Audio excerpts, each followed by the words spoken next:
this Wednesday, second consecutive battle for second place.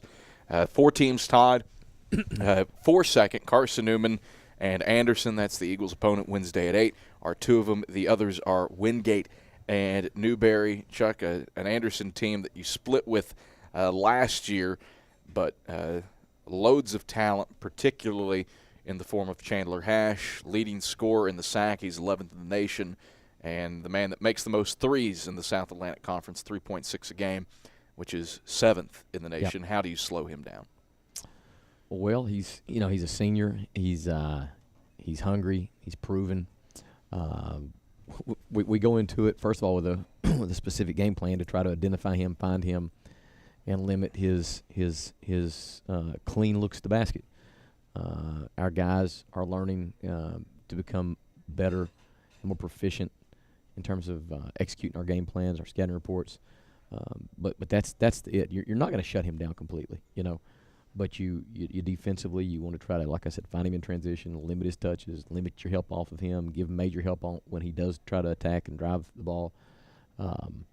You've got to go at him offensively. I think maybe your offense is a quality weapon there as well. You go at him a little bit, make him have to guard, make him have to work.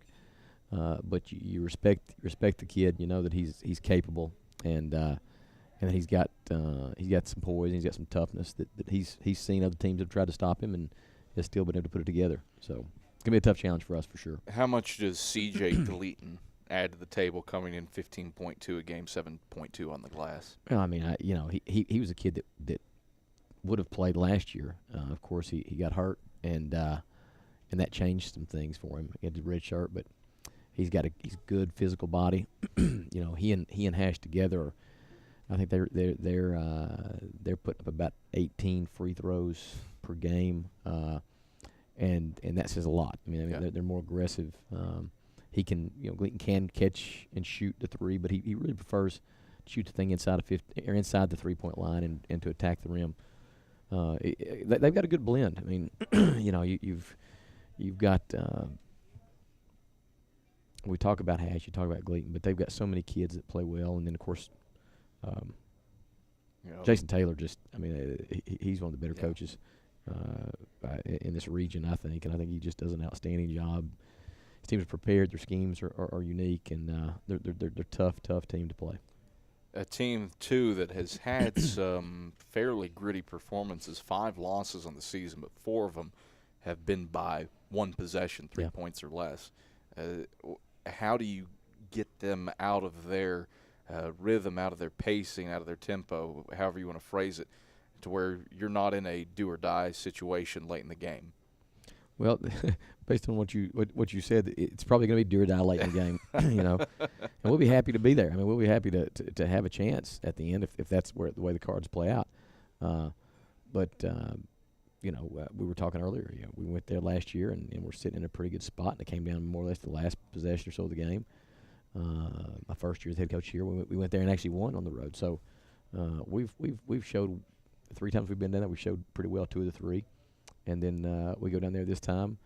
We know everybody knows what's at stake, both teams, both programs, and we'll have hopefully good preparation leading into this game, and hope our guys will have the confidence. I mean, it's funny the second time we played them last year, we played them here, and beat them soundly, and beat them in such a way that is so foreign to the way their team is. And I've Shane Williams and I've been talking. He's like, boy, the win we had here.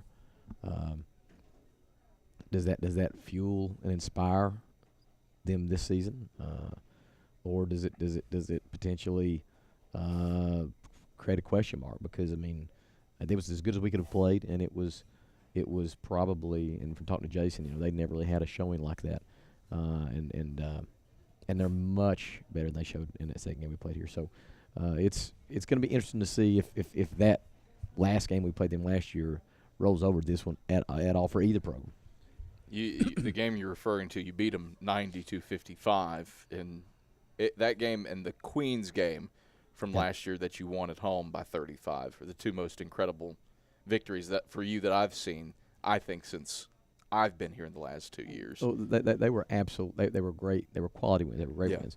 And yet, when you see that score, if you didn't know anything about Anderson or Queens for that matter, you would think, well, that's not a quality opponent, and that could not be further from the truth.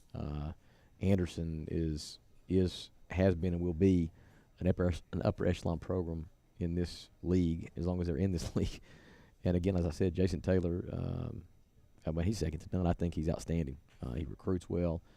His schemes are fresh and creative, and we have nothing but respect for them. And so again, that score, those scores weren't indicative of anything other than it was just almost a fluky kind of game. Let's turn the tables. If you're coming in from one season to the next on the heels of a 35-point loss, does revenge stick on your mind even a year later? Yeah, I mean, I wonder that. I wonder if it like I said, does that game linger? Does that inspire their team? Does it bloat our team? Who knows? I know that our processes won't change. We stay very process oriented with our preparation, game in, game out, practice in, practice out. And if I were a bet man, I'd be willing to bet that Coach Taylor and his team are doing the same kind of thing. So regardless, it's going to be I think a very, very hard fought battle, and whoever ends up winning that game will be pleased with that beyond measure. Ball control has been I don't know if it's been a theme, but you've taken very good care of the ball the past few games. How do you do that yet again on the road while forcing a team to cough it up a bit? Anderson also takes pretty good care of the ball and distributes it around a bit. Well, our kids know that quality opponents take turnovers, and they race them down the other end of the floor and make points out of them. And so our guys are made aware of that. We have consequence-based performance in practice. Our guys have embraced that, and of course they improve. I mean, our goal when you sign a kid, you sign him, and one of the elements or factors there is what you think he can be. And you look at our kids. I mean, I see guys that are improving.